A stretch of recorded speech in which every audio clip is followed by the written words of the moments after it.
자, 오늘 시장에서도 돈 되는 섹터 테마 찾아서 종목까지 선정해서 알려드리겠습니다. 자, 오늘 돈 되는 섹터의 테마는 FR자산관리 길건우 대표와 함께하겠습니다. 대표님 안녕하세요. 안녕하십니까. 네, 반갑습니다. 네.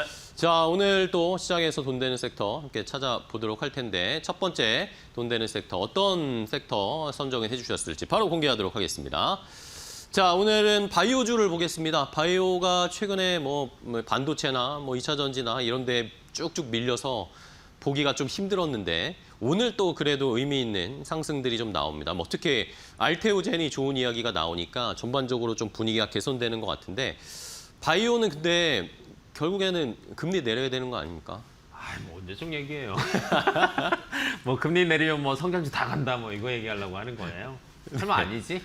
그래도 기본 전제가 깔려야죠.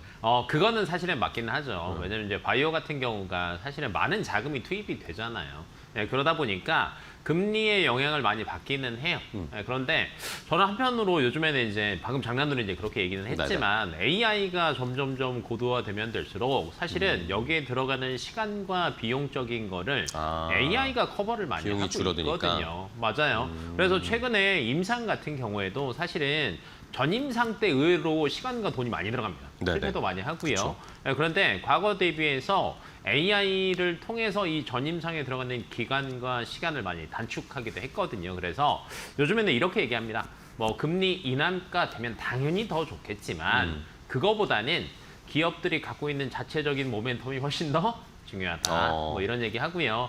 그다음에 불과 5년 전만 해도 국내 바이오 기업들의 주가 흐름을 본다라고 하면 임상 결과 데이터 이게 예정돼 있을 때마다 항상 주가가 크게 요동을 많이 쳤었거든요. 그쵸. 근데 최근에는 그것도 있기는 하지만 허무맹랑한 소리는 사실은 이제 요즘에는 주가에는 별로 영향을 안 미치는 것 같고요. 그냥 그걸 통해서 결론은 기술 이전해서 니네 얼마 벌 건데 이게 조금 더 커진 것 같아요. 네, 그래서 뭐 알테오젠이 어찌됐건 대장주로 참 잘 가다가 기술 이전에 대한 스크래치가 한번 났죠. 소송 이야기가 나오면서 야 그러면 1조 못 받는 거야? 이런 얘기들이 나오면서 주가가 거의 이제 반토막 가까이 떨어졌다가 좋은 뉴스가 나오니까 바로 이제 회복하는 모습들을 보신다라고 하면 여전히 개별적으로 기업이 갖고 있는 모멘텀이 크게 작용한다라고 보시면 될 것 같고 두 번째는 이벤트도 무시할 수는 없습니다. 각종 학회가 예정되어 있을 때 거기에서 이제 뭐 예를 들면 대표적으로 발표를 한다든지 아니면 초록을 공개한다든지 등등등 이런 이벤트가 있다라고 하면 사실은 그 전에 기대감 때문에 주가는 움직일 수밖에 없거든요. 그래서 최근 들어서 이제 바이오 섹터가 그래도 전반적으로 왔다 갔다 핑퐁핑퐁 하면서 올라가는 종목들이 있는 이유가 이런 학회의 기대감 때문이다라고 생각하시면 될 건데 지금 2분기 때는요, 의외로 5월에서 7월까지 모멘텀들이 굉장히 많습니다. 우선은 이제 3대 암 학회인 아스코. 네, 이게 5월 말, 5월 29일부터 6월 3일까지 이제 미국 시카고에서 하다 보니까 여기에 관련된 기업들은 당연히 주가가 움직일 수밖에 없고요. 네, 그 다음에 스페인에서 하는 유럽 간학회가 또 있습니다. 네, 이것도 이제 5월 말인데 여기에서 간학회 관련된 또 종목들은 움직일 수밖에 없죠. 대표적인 게 D&D 파마텍 같은 경우가 움직이는 이유가 여기에 대한 기대감이라고 보시면 될 것 같고요.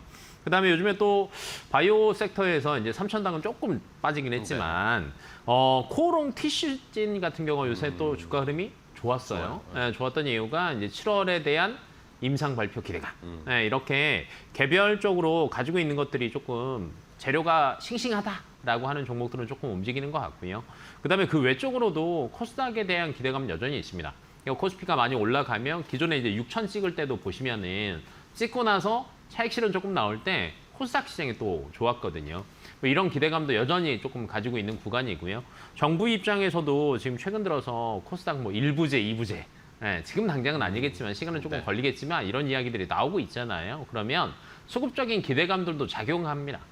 그래서 이 안에서 뭐 최근에 사실 2차 전지가 다시 대장으로 올라갔다가 이제 알테오젠이 다시 이제 조금 바꾸긴 했는데 뭐 크게 본다면요. 2차 전지, 그다음에 바이오, 그다음에 최근 들어서는 반도체 소부장, 그다음에 저번 주까지는 또 로봇.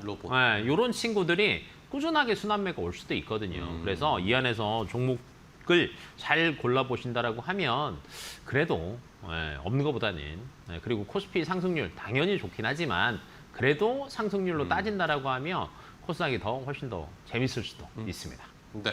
네. 자, 좋습니다. 그러면은 이렇게 말씀해 주신 것처럼 뭐 바이오, 2차 전지, 로봇, 소부장 이런 게 코스닥 쪽에서 순환매 돌면서 올라갈 것 같은데 자, 바이오 중에 그럼 오늘은 어떤 종목 좀 볼까요?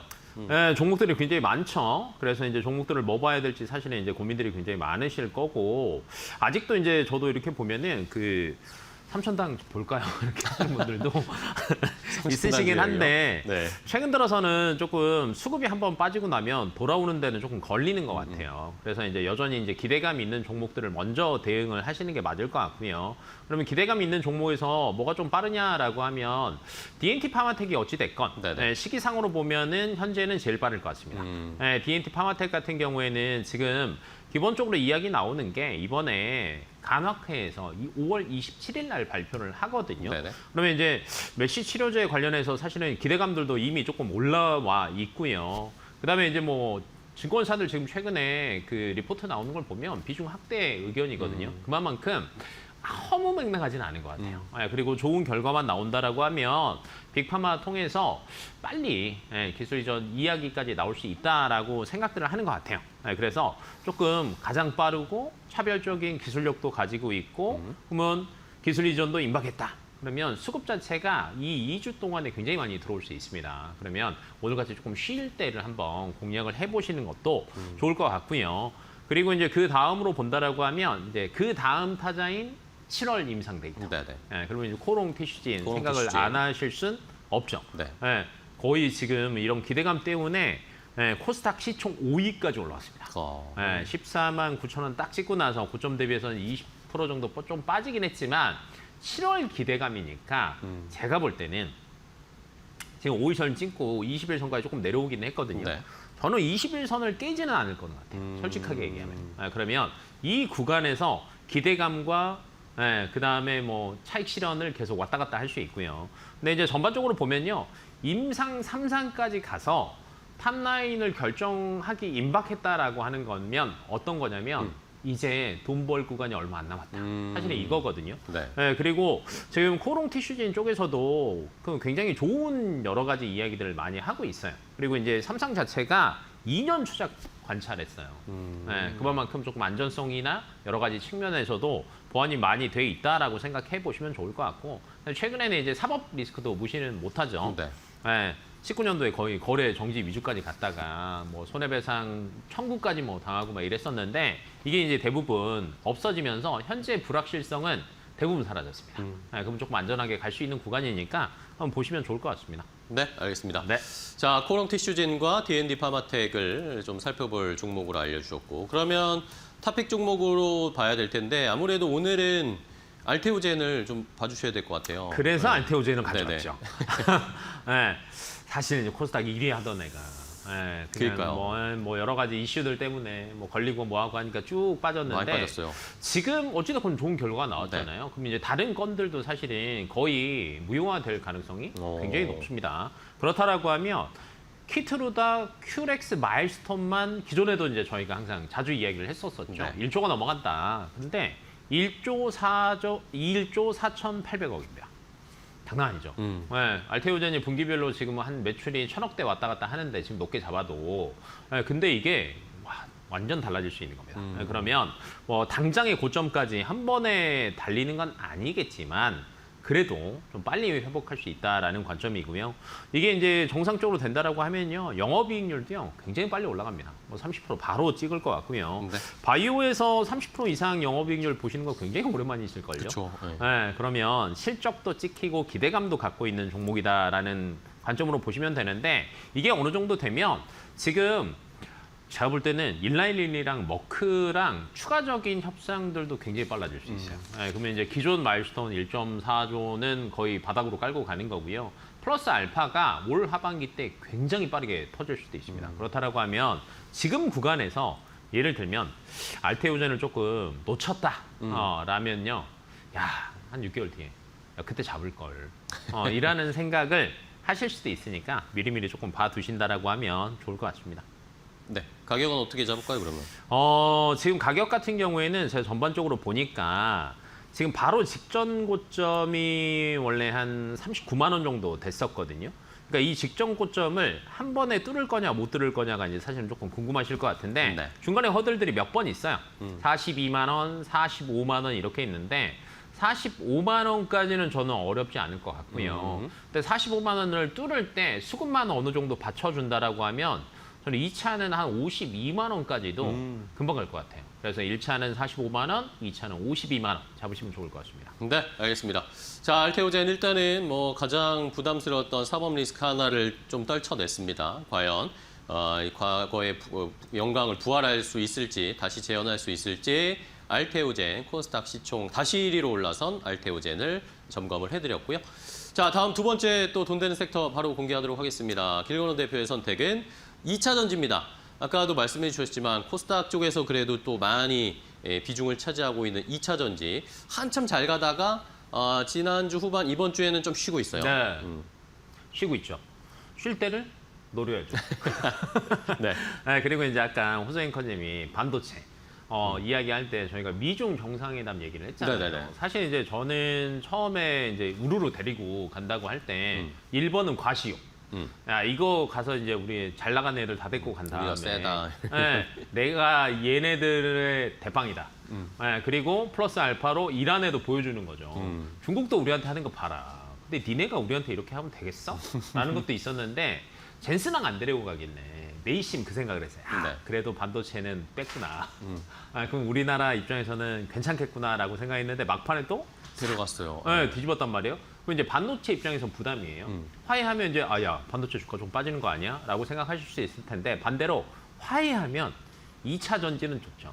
그럴까요? 네, 뭐 이제 저는 나쁘지 않다고 보는 게 얘네들이 2차 전지 쪽에서 그렇게 사실 LFP가 되기는 했지만 완벽하게 다 주지도 못할 거예요. 네, 그냥 의외로 리튬 탄산 가격이 최근 들어서 주가가 많이 가격 자체가 많이 올랐어요. 네네. 기존 대비해서 30% 정도 올랐거든요. 근데 의외로 100% 오픈은 못 해줄 거예요. 반도체를 아무리 화해한다 그래도 좋은 거 안 줄 거예요. 그러니까 기술 격차는 유지하려고는 할 거예요. 근데 그러면 미국 제외하고 그다음 유럽도 완벽하게 오픈은 안 할 거고요. 그럼 나머지에서 다시 중국 애들이 조금 수요를 끌어올리려고 노력을 할 겁니다. 그럼 리튬 탄산 가격이 의외로 여기서 더 빨리 올라갈 수 버틸 있어요. 거다. 네, 시효가 세질 수 있다. 그러니까 이게 화해한다라고 해서 100% 다 줄 수는 없거든요. 네, 그러면 2차 전지 섹터 입장에서는요 다시 상방이 열리는 겁니다. 야 그러면 리튬 탐산 가격 올라가니까 양극재 기업들 실적 더 빨리 좋아지겠네. 이게 시장에서 조금 작용하는 논리로 반응할 가능성이 굉장히 높고요. 그 다음에 다른 것보다 ESS 쪽은 앞에서 저희가 잠깐 뭐 종종 얘기하긴 했지만 완벽하게 다 열어줄 수는 없다. 네, 그러면 미국 쪽에서 ESS 슈퍼 사이클에 대한 기대감은 여전히 유효합니다. 그렇죠.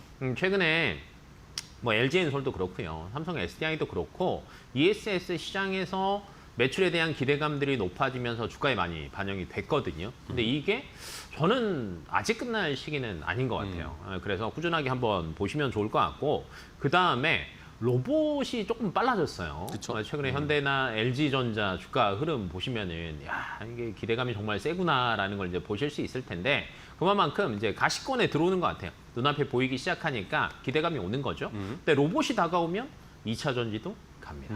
네, 특히 뭐 이제 전고체 배터리나 아니면 하이니켈 쪽에 대한 것들은 휴머노이드 로봇이 양산이 빨라지면 빨라질수록 여기에 들어가는 2차 전지에 대한 기대감이 또 플러스 알파 되거든요. 그래서 여러 가지를 다 좀 합산해 본다라고 하면요. 모멘텀이 많습니다. 네, 그래서 2차 전지를 좀 이렇게 쉬는 구간에 꾸준하게 보시는 게 또 저희가 얘기하는 동안에 또 파란색에서 빨간색으로 또 바뀌었네요.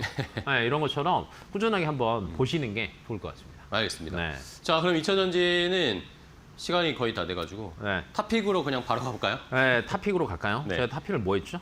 삼성 SDI? 탑픽이 다 좋아가지고 뭐 탑픽으로는 사실은 가는 놈이 더 잘 간다라는 네. 전략입니다. 예, 삼성 2차 SDI가 전지에서도. 맞아요.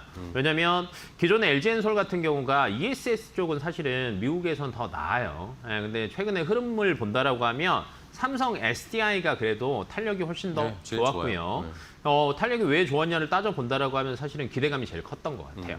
그래서 가는 놈이 더 잘 간다라는 관점으로 한번 보시는 게 좋을 것 같고 제가 아까 그 목표가 할 때 40만 원으로 오타가 났는데 저희가 그 얘기를 했죠.